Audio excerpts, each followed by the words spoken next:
पिछले कई वर्षों से जो करता आ रहा है आपकी हक की बात, अब बनी अपडेट लेकर आया है प्रोग्राम बात पंचायत की।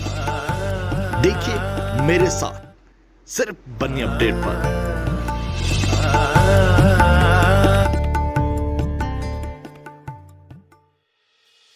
आप देख रहे हैं प्रोग्राम बात पंचायत की, और बात पंचायत के प्रोग्राम के इस एपिसोड में हमारे साथ बातचीत के लिए मौजूद हैं सरपंच गत्ती सुशील कुमार जी। आइए बात कर लेते हैं कि जिस तरह से आने वाले समय में पंचायती चुनावों का बिगुल जो है वो भी बजने वाला है, और किस तरह देखते हैं, और ये भी जानने की कोशिश करेंगे कि इस प्रोग्राम बात पंचायत के माध्यम से कि किस तरह का विकास जो है इन्होंने पंचायत गत्ती में करवाया है, उस पर भी होगी बात। और बात करेंगे जो हालिया चुनाव हुए और किस तरह देखते हैं उसे भी। बताया जा रहा है कि मार्च या अप्रैल के महीने में शायद पंचायती चुनाव होंगे, और किस तरह का विकास जो है, ख़ासतौर पर अगर हम बात करें पंचायत गत्ती की, क्योंकि लगातार आप 2 बार सरपंच रहे, और किस तरह देखते। सबसे पहले मैं आपका स्टूडियो का थैंक्स करता हूं कि आपने यहां पर हमें बुलाया और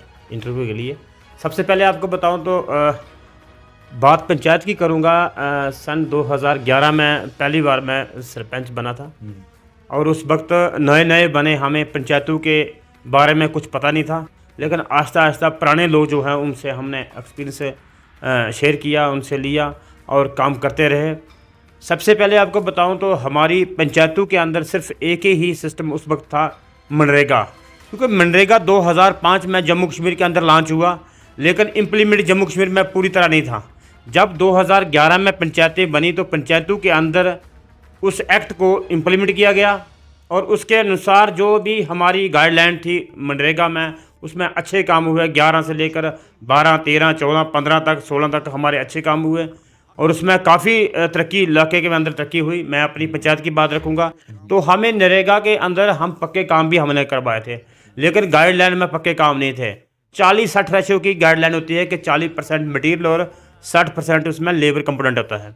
तो हमने काफ़ी काम उसमें मुश्किलें, चेंजिंग, बहुत काफ़ी चेंजिंग आई और चलते रहे। उसके वक्त हमारी कुछ 16-17 की लायबिलिटी जो थी, वो जब ये नई सरकार सेंटर में आई तो हमारी जो लायबिलिटी थी उसमें फंस गई। उसमें हमारे, मैं अपनी बनी ब्लॉक की बात करूंगा तो हमारे 1 करोड़ 15 लाख, 1 करोड़ 15 लाख की लायबिलिटी उस वक्त की हमारी ख़त्म हो गई, मिली नहीं लोगों को, क्योंकि हमने गाइडलाइन की वायलेशन की थी, जिसकी वजह से ये लायबिलिटी नहीं मिल सकी गाइडलाइन। उसके बाद हमारे पास आई थी एक स्कीम होती थी, 13 फाइनेंस कमीशन था, वो भी देखा आपने, 12th में देखा हमने। उसके बाद हमारा 40 फाइनेंस कमीशन आया। 40 फाइनेंस कमीशन में हमारे क्या हुआ कि उस वक्त भी हमें जो पिछला, जैसे पंचायती बहाल हुई जम्मू कश्मीर के अंदर, तो सरकार ने, सेंटर सरकार ने जो था 40 फाइनेंस कमीशन का पैसा, तो 4 साल का पैसा हमें इकट्ठा दिया। वो इकट्ठा दिया, उसकी बजाबता ग्राम सभा में प्लान बना उसका, और ग्राम सभा में अप्रूव हुआ उसका प्लान, और गाँव के अंदर बहुत तरक्की हुई। हर पंचायत में ऐसा होता है। तो उसके बाद 14 फाइनेंस कमीशन का बाद 50 फाइनेंस कमीशन का लागू होना था, लेकिन 2019 में क्या हुआ कि यूटी बन गई। 18 में दोबारा फिर मैं सरपंच बना, तो 19 में क्या हुआ कि यूटी बन गई। यूटी के अंदर जो 50 फाइनेंस कमीशन का पैसा जो था वो ब्लॉक हो गया, और कैपेक्स आ गया। कैपेक्स में क्या होता है कि पूरी पंचायतों के अंदर 23 लाख रुपया सेंक्शन हुआ, हर पंचायत में होता है। उसका बाजाबता टेंडरिंग होती है। ग्राम सभा में हम चाहते हैं कि टेंडरिंग सिस्टम जो है वो गलत है, टेंडरिंग सिस्टम नहीं होना चाहिए। पंचायतों के अंदर 23 लाख मिलता है, 23 लाख में टेंडरिंग सिस्टम जो है गलत है। ग्राम सभा में अप्रूव हो और वर्क ऑर्डर हो, उसमें क्या होता है कि अच्छे काम होते हैं, अच्छी क्वालिटी वाले काम होते हैं।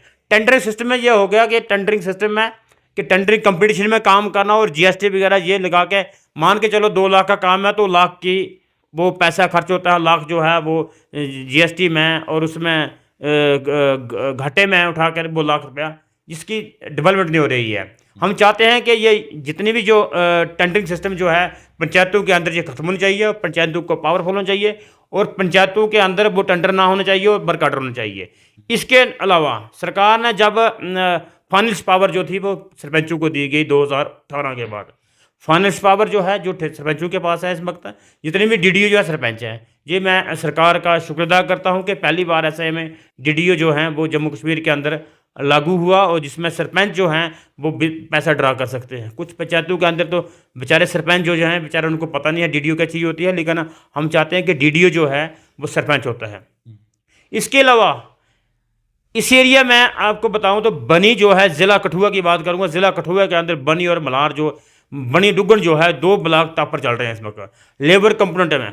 और लेबर की मैक्सिमम यहाँ के नरेगा में लोगों को एम्प्लॉयमेंट मिलती है और नरेगा में लोगों को, क्योंकि हमारे यहाँ पर कोई रोज़गार ऐसा बड़ा रोज़गार नहीं है, एक ग्रिप है, ग्रिप में छोटे मोटे रोज़गार है। उसके अलावा हमारे ये मनरेगा सिस्टम जो है, मनरेगा पे लोग डिपेंड हैं।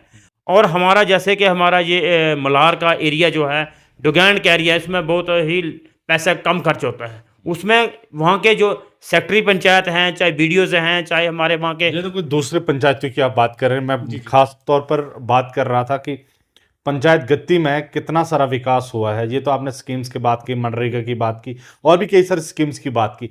खास तौर पर लोग जानना चाहेंगे कि आखिर गत्ती पंचायत में कितना विकास हुआ है। सबसे पहले बता आपके नेतृत्व। बिल्कुल बिल्कुल।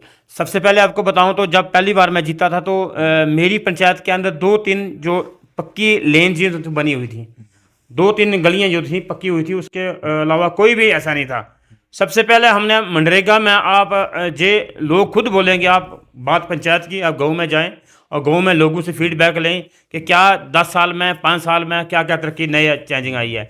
सबसे पहले आपको बताऊं तो यहाँ पर बड़े बात करूँगा, पंचायतों के अंदर छोटे मोटे गलियाँ वगैरह, सोलर लाइट वगैरह, हमारे ड्रेन्स लेन्स जो गाँव के अंदर लैंड डेवलपमेंट वगैरह करवाई हैं हमने, सोलर लाइटें लगाई है हमने, कुछ बोलियाँ बनाई हैं, पांड बनाए हैं। इसके अलावा हमारा ये सबसे पहले आपको बताऊं तो जो हमारा हॉस्टल जो है जहाँ पर मेरी पंचायत में था, ये 2008 में सैंक्शन हुआ था, लेकिन 2012 में इसका पैसा जो था लैप्स हो चुका था, थोड़ी सी बने। उसके बाद हमने पहली बार यहाँ पर हमारी महबूबा मुफ्ती जो थी सीएम बनी थी, उससे मैंने अप्रोच की थी कि हमारा जो गुज्जर बकरवाल हॉस्टल जो है, जो पेंडिंग पड़ी है, बिल्डिंग खंडार पड़ी हुई है, इसमें जो पैसा वो सैंक्शन हुआ था वो उसी लागत से कंप्लीट नहीं हुआ है, तो इसको पैसा दियो। तो उस वक्त महबूबा मुफ्ती से मैंने 50 लाख रुपए ले आए थे, जिसकी वजह से आज जो गुज्जर बकरवाल हॉस्टल की बिल्डिंग जो है कंप्लीट हुई है। इसके साथ साथ हमारी जो सब्ज़ मंडी जो है, इसके लिए भी काफ़ी हमने जद्दोजहद की और आज वो सब्ज़ मंडी जो है बन के तैयार हो गई है। इसके लिए भी तैयार किया कि हम चाहते थे कि हमारे इस एरिया का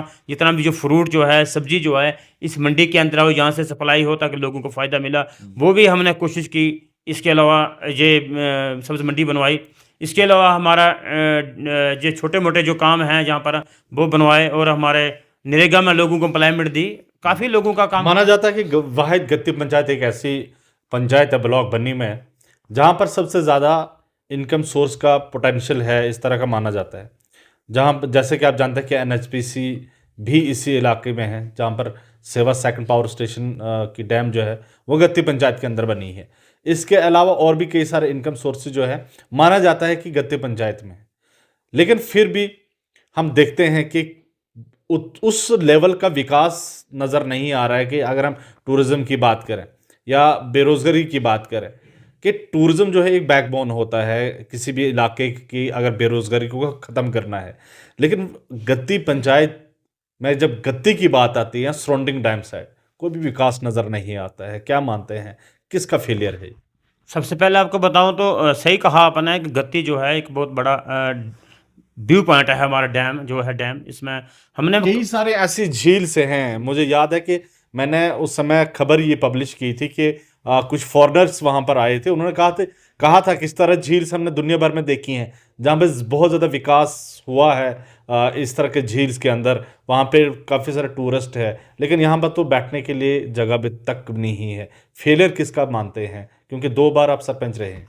सबसे पहले आपको बताऊं तो सही कहा आपने कि फेलियर की बात रहूं तो यहाँ पर पॉलिटिकल, मैं एक सरपंच था लेकिन हमने काफ़ी कोशिश की।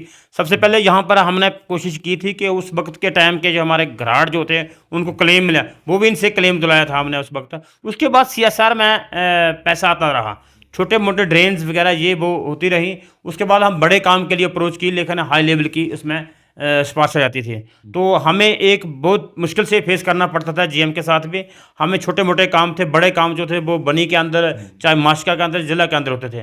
लेकिन सबसे पहले आपको बताऊं, जब 2002 में में इसका एग्रीमेंट हुआ स्टेट गवर्नमेंट के साथ, इस NHPC का एग्रीमेंट हुआ, तो उसमें बाज़ाब्ता इसके एग्रीमेंट हुआ। एग्रीमेंट में क्या हुआ कि इस प्रोजेक्ट की कास्ट पूरी होने के बाद 1% NHPC देगी, किसको? स्टेट गवर्नमेंट को देगी। इसलिए मैंने कहा कि सबसे ज्यादा अगर हम कहें कि कोई पंचायत है, वो गत्ती पंचायत है इनकम सोर्स के लाहिज से, क्योंकि वो 2% का जिसका आप जिक्र कर रहे हैं, 1% NHPC का स्टेट गवर्नमेंट को देगी और 1% जो है इंक्लूड उसमें स्टेट गवर्नमेंट देगी, जिससे 2% टोटल होता है। यही मैं कहना चाहूंगा कि फिर भी ये इलाका इतना पिछड़ा हुआ क्यों है। मैं आपको बताऊं तो मैं यही इसी मुद्दे पे आ रहा हूं कि 1% वो 2008 में ये प्रोजेक्ट पूरा हुआ, उसका 8 के बाद इनकम आना स्टार्ट हो गई है। इनकम जी थी उसमें गाइडलाइन में, ये एग्रीमेंट में ये लिखा गया था कि इसका जो चेयरमैन होगा, डिस्ट्रिक्ट डेवलपमेंट काउंसिल का जो चेयरमैन होगा, इसमें डीसी है। अब तो चेयरमैन बना था, पिछली बार इलेक्शन हो गया डीडीसी का, लेकिन इसका चेयरमैन कौन है? डीसी है। पैसा आएगा डीसी के खाते में, पैसा आएगा जितना भी इस साल का पैसा आएगा, चाहे करोड़ रुपया 1.5 करोड़ रुपया साल का, वो जाएगा डीसी खाते में। उसमें जो मेंबर जो हैं, जो उस पैसे को यूटिलाइज करेंगे, उस मेंबर जो हैं हमारे जो एमएलएज होते हैं, जैसे हीरानगर का है, अपना कठुआ का है, बलौर, बसोली, बनी का, ये 5 एमएलए जो थे वो उसके मेंबर थे।